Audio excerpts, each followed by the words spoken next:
You ever just feel like you need a getaway? One of those days where you just want to go out and sit on the lake. Today's one of those days. Welcome to Life Hunter. Deep inside every man lies a quiet, unshakable call. A need to reconnect with what's raw and real. Out here, instincts take over, guiding each step, every decision. Hunting is more than a pursuit. It's a mirror. It reflects our strength, our patience, and the emotions we rarely confront. The thrill of the chase, the pursuit of goals, both in life and the outdoors, the stillness of the wild, they all remind us of who we are. Life Hunter isn't just about the hunt. It's about finding ourselves in the process, one step closer to the reconnection of our passions that make us human, that give us drive. In the hunt for a trophy, we discover ourselves. Welcome to Life Hunter.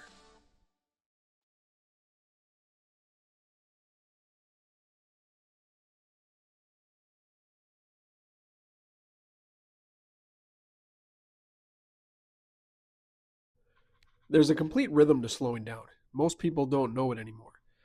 It starts small. The backing up a trailer before sunrise, cold air, quiet hands, no one asking anything from you yet. Simple work. The kind that makes sense. Out here in Lakeville, Orchard Lake sits tucked behind neighborhoods and highways, like it doesn't quite belong to the pace that's around it. About 150 acres of water, not huge, not famous, but deep enough in spots to hold fish and perspective. It holds fish like largemouth bass, northern pike, bluegill, crappie, a full system of life underneath the surface, even when everything above it looks still. That's the thing about lakes. They don't advertise what they hold. They just exist quietly, consistently waiting for someone patient enough to pay attention. Most people spend their lives chasing noise. Out here, you start noticing what silence actually sounds like. Water against aluminum, wind before it shows up, your own thoughts finally catching up to you. And maybe that's why places like this matter, because the lake doesn't need anything from you. It just shows you what has been there all along, stillness on the surface, and a whole lot more underneath. As you can see, we made it to our spot. Anchors dropped. We're ready to go. Windy but beautiful day here in Orchard Lake in Lakeville, Minnesota. We're not out here trying to catch any particular fish. We're just out here to relax, have fun, reset ourselves a little bit. I like to come to this lake because it gives me something that most places don't. It gives me a deep breath, not just physically, but mentally. A chance to take in nature instead of noise and let the chaos fall behind me. There's a funny thing about lakes. They have this way of tricking you a little bit. They look peaceful, don't they? If you take a look around, it's a calm lake, a little windy, but not much else going on. But underneath the surface, there's this current. There's structure, there's drop-offs, there's fish, there's the unknowns. And thousands of things that are moving around you that you'll never see. People themselves are the exact same way. What I mean by that is some of the calmest people that you know are carrying some of the heaviest things underneath their surface. The guy that goes to work and smiles every day, he may be drowning financially. That baseball coach that's cheering on his kids may still feel disconnected from his family. The one thing that life connects you with the lake and your soul and who you are is that you can appear calm on the outside. The world teaches us to hide what's underneath. The beautiful part about nature is that it helps us bring it out. And I got to be honest, I've had more conversations with nature than I've had with people. Sometimes I trust nature more than I do people. It's simply because nature doesn't have an agenda. There's no hidden meaning, there's no second layer.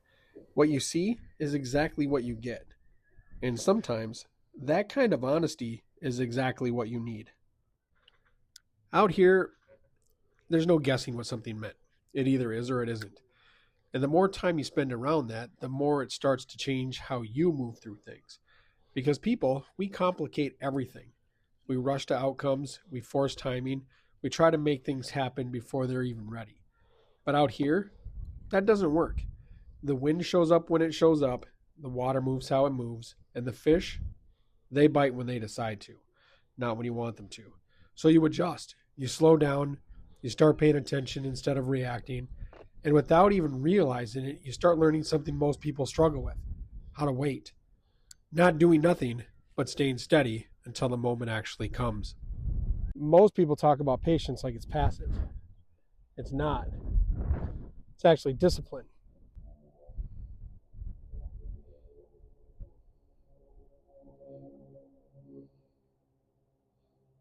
It's about the ability to sit and remain calm and collective, waiting for something to happen even when it's not, and knowing that soon something good is going to happen. And nothing teaches us better than fishing how to do that. Because just when you think that your patience is running out, something good's about to happen. As we're learning patience, one of the things that I'm learning about fishing and about life is that people have this hard time just trying to sit still, waiting for that good thing to come. Like I said, people don't have that tendency to wait. Don't get their first fish. Patience is important. And make sure you practice it. Let's get this guy back in the water.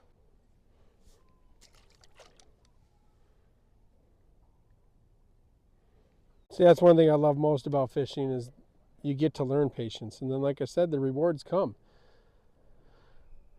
You have to take that in with life, too. The more you're patient with things in life, the more things are going to come. You can't rush everything. Fishing is a perfect example of that. We've been out here for a couple hours and we only caught that one fish. But patience paid off. We're going to keep fishing, and it's only going to get better from here. Take that lesson into life. You can reel slow, you can reel fast, you can pretend to rush it. But the more you rush life, the more you're going to miss out on a lot of opportunities, the more you're going to miss out on a lot of good things, and you're going to make some mistakes.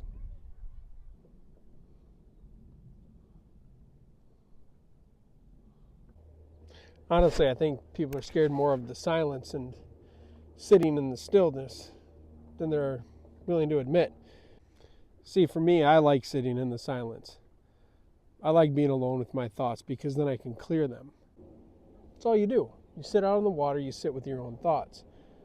Don't act like you don't do it at work either. You're stuck in your own thoughts and you have the ability to kind of shut down. Avoid the real things in life. The troubled marriage, the troubled job, the kids that are struggling in school, all of it. And that silence exposes all of it. I can truly understand what it is that's bothering me, what I need to struggle with. That sometimes a man or even a woman just needs to sit in silence and clear their head in order to be better for those around them. Life throws a lot of shit at you. And if you don't have an outlet like fishing or hunting or anything like that, you can drive yourself crazy. That silence exposes all of it. And that's what we try to avoid. We bury it, we avoid it, we try to outrun it. But nature itself, including your thoughts, doesn't hide forever. Nothing stays forever. The moments pass, the thoughts pass, and what's left is something a little clearer. For me, sitting in the silence is perfect. As the day goes on, the wind's calming, the water's calming, sun's starting to ease its way over the edges of the trees. I'm reminded that it's not about how many casts we make, how many fish we catch, or any of that stuff. As I get older, I realize it's more about the time that I get to spend out here than anything else. It's amazing how time changes what you chase. What used to be everything becomes secondary, and what you overlooked becomes the point. The lake can teach us about patience and can teach us a ton of other things. But it also reminds us that it's time to take a break, relax, sit back and reset yourself, like we talked about earlier. And as I get older, I realize again, it's not about the cast, it's not about what we catch, but it's about what I leave the lake with. Just like in the woods, you always carry more into the woods than you carry out. No different than fishing. The other thing I'm starting to realize is that each cast is like a reset. You're setting yourself up to try and catch a fish. You're reorganizing, you're replanning. Well, think about that every time you get out on the lake. Every time you step out on the lake, you're recasting your life. Because like I said, it's not always about what you catch, what you come home with. Sometimes it's what you leave on the lake that's more important. And what you leave on the lake is just like in hunting. It's not always something you can see. It's the weight that you walked in with, the thoughts that kept circling, the things you couldn't quite sort out. And somewhere between the cast and the quiet, they don't follow you back the same way. The longer you sit with that, the more you realize how much you were carrying that you never needed to hold on to in the first place. It builds up without you noticing day after day, little things stacking into something heavier than it should be. Out here, you get distance from it. Not because it disappears, but because you finally stop feeding it. You let it settle, you let it drift, you let it loosen its grip on you. And what's left is simpler, quieter, clearer than it's ever been in a long time. Even something as small like this, it doesn't feel insignificant because it's not about size anymore, it's about the moment. Take what it gives you and leave the rest behind. One final thought for the day as we're sitting out here and the day's coming to a close, still kind of windy, still kind of choppy, is I want to talk about, as we just missed one. Shit. Is the importance of legacy. This is something that you can teach your family, your kids, everybody. To be continued as I put more bait on. Now that we got the bait on, let's cast this thing back out. See if we can't catch a little something. Talk a little more about legacy. Legacy is one of those things that is carried on from generation to generation. This is a spot where I take my children, and it's going to be their legacy, hopefully, as they grow up.